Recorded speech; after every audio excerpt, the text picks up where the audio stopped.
This is your 20-minute podcast, where we do our best to give you useful information in 20 minutes or less. Today's podcast is brought to you by Audible. Get a free audiobook download and 30-day free trial at audibletrial.com/your 20-minute podcast. Over 180,000 titles to choose from for your iPhone, Android, Kindle, or MP3 player.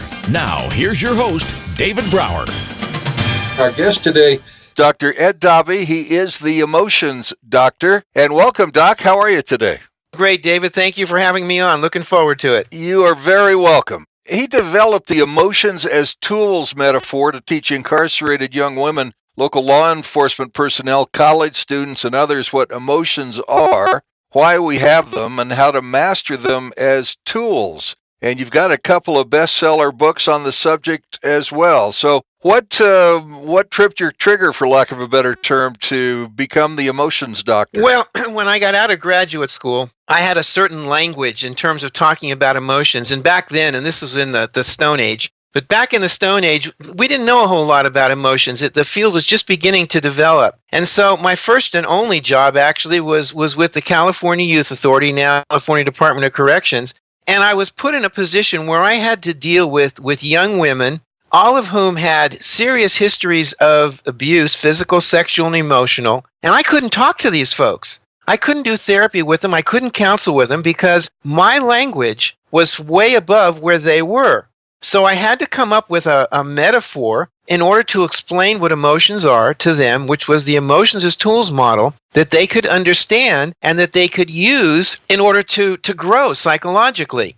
I mean, everybody knows what a tool is, whether it was a hammer or even the car you drove in. They're all tools, and they have a specific function. When you learn what that function is and how to use it, you can now master the tool to make it work for you. Instead of, if, for example, you don't know how to use your remote, and I still call my kids over for that, but if you don't know how to use your remote, it's like, this remote is controlling me. I don't like the damn thing, and you want to throw it across the room. Same idea with emotions. If you don't understand them, you'll feel like they're controlling you, which is never the case. What a great analogy. How did you come up with the toolbox, for lack of a better term, to help these young women understand where you wanted to help them? I looked at the situation that they were in, and and I'm not excusing the actions that they did. So because of their history of abuse, there was a lot of anger, which they took out on themselves, either in suicidal acts or hurting other people. There was a lot of anxiety that they had, and they didn't know how to understand it.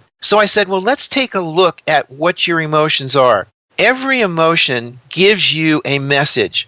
Let me kind of give your listeners a background so it makes sense in context. Okay. When we were cave people, lived in caves, we didn't have sharp teeth or sharp claws. All we basically had was our brain. And so we didn't have a whole lot of instincts. And there are 6 basic emotions. And you see them as your kids are developing. You see them in people. You see them across cultures. They're mad, sad, glad, fear, and disgust and surprise. So let's take a look at mad. We're constantly scanning our environments for threats. We are hardwired to do that. And when we perceive a threat out there, and when we were living in cave people, these were survival threats. They were going to kill us. Our body went automatically into fight or flight. You don't have to think about that. And it still happens that way today. Okay, so then as we developed, the brain developed, the cerebral cortex, which is the thinking part of the brain. And now we develop the ability to think about what we were perceiving. So what tends to happen is, and you see it today, you see it in whether you go to, and I don't want to get political here, but you could go to Trump rallies, or you can see people who were involved in pushing their cause. And so when they see, well, you're threatening me because you don't agree with me, now they go into fight or flight. Well, they don't take the next step. And this is where you use your anger as a tool. Your anger as a tool says, I perceive a threat out there that I can overcome if I throw enough power at it. But the next step is to say, wait a minute, what's the reality of the threat? Am I facing a real threat? If not, then you let it go. Or, as in the case of professional women, I went on LinkedIn and I put a note there saying, when you as a professional woman experience anger in a workplace, what happens to you? And over 2,000 women said, well, I get put down for it. I get demeaned. I get called names. So my suggestion was, okay, obviously there's a real threat because somebody has stolen your work or whatever it happens to be. So now let's use your anger as a strategic tool. Take the energy that your anger gives you. Don't express the anger directly because you can't do that. But you can take the energy of your anger and you can now figure out another way to achieve your goals of dealing with that threat. That's using a strategic tool. And you can do the same thing with anxiety, and you can do the same thing with all the other emotions. Wow, that's fascinating. And I guess one of the keys to that is to be able to just stop and catch your breath. Yes, that's the first step. Right. In the anger mastery cycle, once you experience yourself getting angry, however you do that physically, then the first step is to take a step back. That gives you a physical distance, between you and the threat. The next step is to take a deep breath, which calms you down, and then that gives you psychological distance. So with both of those, you can now take a look at what's going on. And see what's real or imagined or exactly what have you, right? I'll give you another example. You just did a recent podcast with a Tasha M. Scott. Yeah. Remember that? I do. I liked a lot of the stuff she said, but one of the things she said, and you agreed with her, was that fear was a big issue. Yes. Okay, well, that's a common misunderstanding, David. It's not fear you're talking about, it's anxiety. They're two different emotions. Fear is a very black and white emotion. It's very straightforward. It's the feeling you feel if you step in, you're going to get into an elevator and the guy in there looks kind of creepy. You sense he's kind of creepy. Nothing wrong with the way he looks. That's fear. It's the hair on the back of the neck. Anxiety, and it's a present-based emotion. Anxiety is a future-based emotion, the message of which is there may be a threat out there. Now, when you feel fear, get out of there, whether you think there's an issue or not. But with anxiety now, it has multiple faces. Anxiety is as distress, which is what most of us feel, says there may be a threat out there and the threat's going to do me in. So therefore, now I'm in really deep yogurt, and then you don't do anything. You're stuck in your tracks. But the other side of anxiety, which is what my students feel when they're facing an exam, is eustress, E-U-S-T-R-E-S-S. That's using anxiety to say, you know what? There may be a threat out there, the exam to go into, telling my wife I don't like the dress that she just bought or whatever. Right. And now it is, okay, I need to use the energy of that anxiety and strategically apply it to prepare myself for the possible threat. When you use your anxiety that way, you nullify the threat because now you're ready. Wow, I love that. That makes perfect sense. Eustress, right? Yes, eustress. Another way to look at it is the opposite of anxiety is anticipation. Anxiety says there's something out there I don't like, but anticipation says there's something out there I'm really looking forward to. There you go. Yeah. So now when you use your anxiety as eustress, EU, to prepare yourself, now your anxiety turns into anticipation. It's like, bring on that exam. I'm ready for it. That's fascinating. That gives me a whole new perspective that makes absolutely perfect sense. Thank you for that. Because you're exactly right. When I mention fear, it's the stereotypical fear. We're all afraid of this. We're all afraid of that. We're all afraid of this. We're all afraid of that. But the eustress to turn that into anticipation, that's wow. Yeah, and the only reason I mentioned, I'm not saying people need to change their language, because when we say, well, I'm afraid of the exam, okay, that's just using language. But I want them to understand what's behind that language. Because if they understand what anxiety is, now anxiety becomes a tool that they can use. And that makes sense. You need to feel in control when you feel out of control. Is that fair? Yeah. And what most of the common literature says is you need to control your emotions. And I don't suggest people control their emotions. I don't want them to do that. They need to control their behavior. What I want them to do is I want them to master their emotion. Because when you control your emotion, what you're saying is this is something like a wild horse that I need to control. I need to take control here, otherwise it's going to hurt me. No, what you need to do is you need to master that emotion, just like you master and train the horse, so that now you can use the horse to get you where you want to go. So when you think of emotions as just as tools that you learn to master, now they become something that you can use to your advantage to improve your life and your relationships. You're not controlling them, you're mastering them so you can control your life. And as you master them and become more confident in controlling your life, then you have anticipation and you have many more things to look forward to and instead of stepping away from. Yes.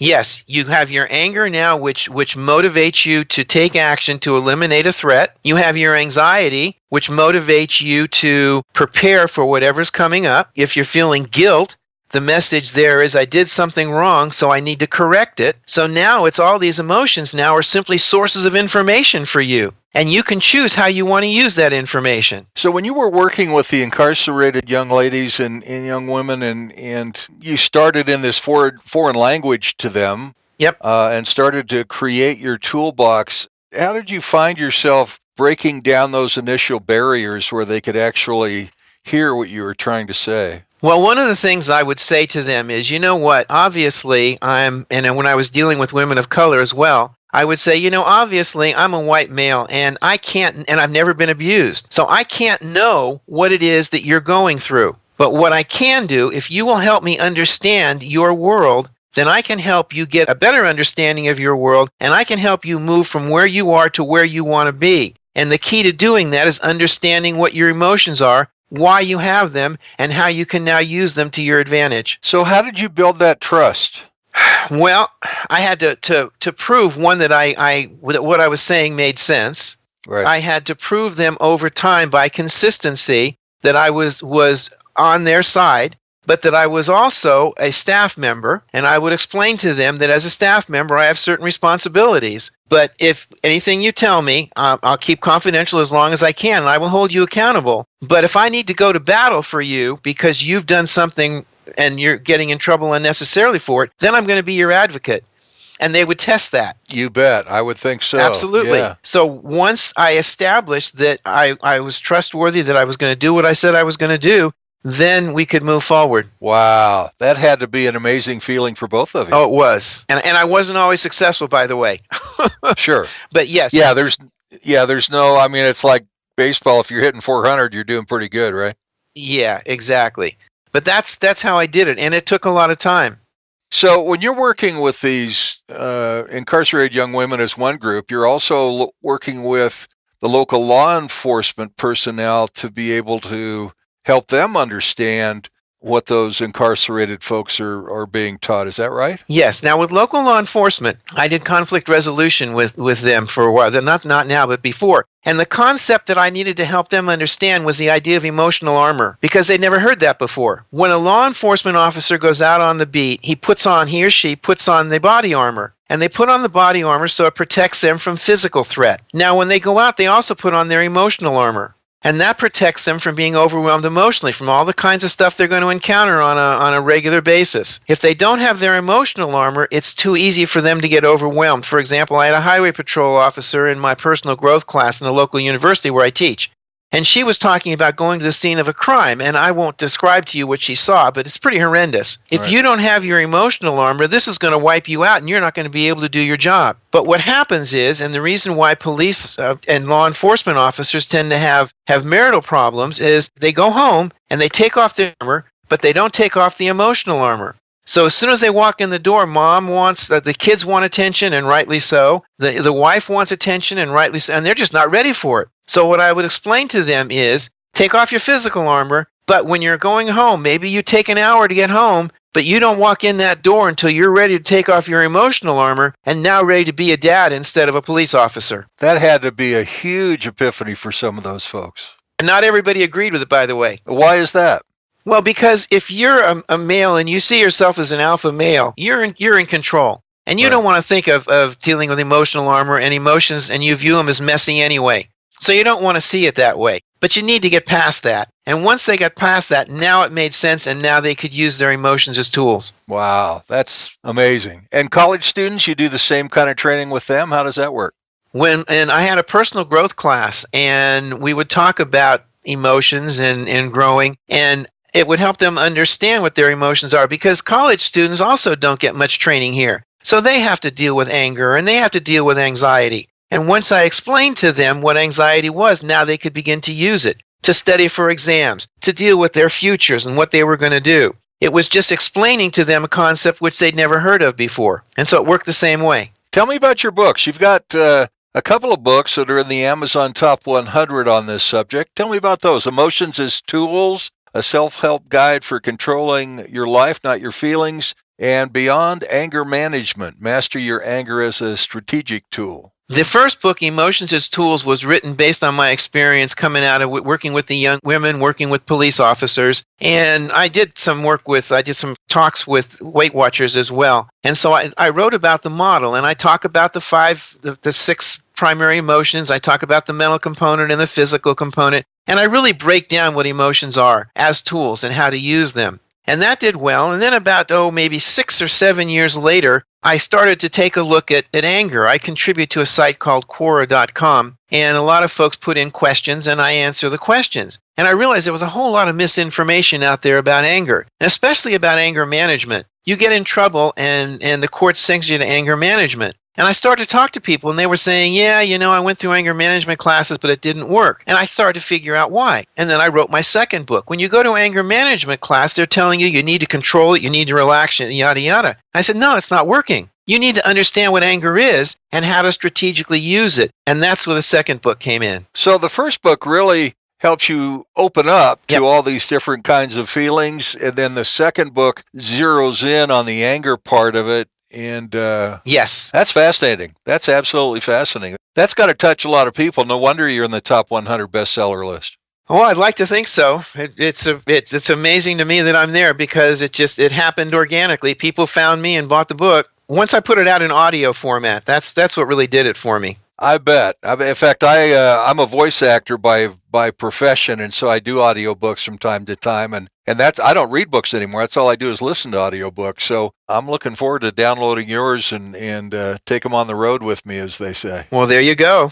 And if you like it, leave a comment. Always. Yeah, I always do. You bet. So tell me, if people want to reach out to you, do they go to theemotionsdoctor.com, or what's the best way to do that? Yes, my blog, and I put a new entry up every Wednesday, is The Emotions Doctor, TheEmotionsDoctor.com. And my email, if they have questions about the interview or anything else, is theemotionsdoctor@gmail.com. Again, that's TheEmotions Doctor, DOCTOR, @gmail.com. And that's the best way to get a hold of me. Terrific, terrific. And how often do people reach out to you? How does that, is it periodic? Is it feast or famine? How does that? It's really feast or famine, to tell you the truth. Most of the comments that I get is when I put something up on Quora.com in the anger management section. And a lot of people will comment there, too, because I also post on LinkedIn articles. I don't get a whole lot of comments on my Gmail, and I don't get any on my blog, which is a surprise to me. But that is a surprise. It is what it is. Maybe people just haven't discovered my blog. Well, there you go. They haven't got angry enough. That could be.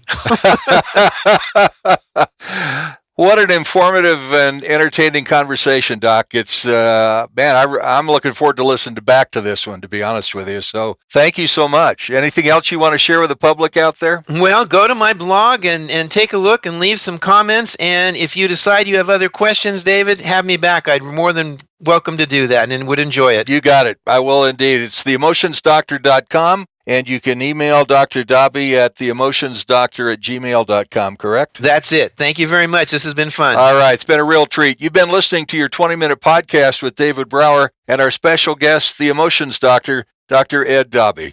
Thanks for listening, and be sure to follow us on Facebook at facebook.com/your 20-minute podcast. Until next time, don't forget to download your free audiobook at audibletrial.com/your 20-minute podcast. That's audibletrial.com/your 20-minute podcast for your free audiobook. And thanks for listening to your 20-minute podcast with David Brower.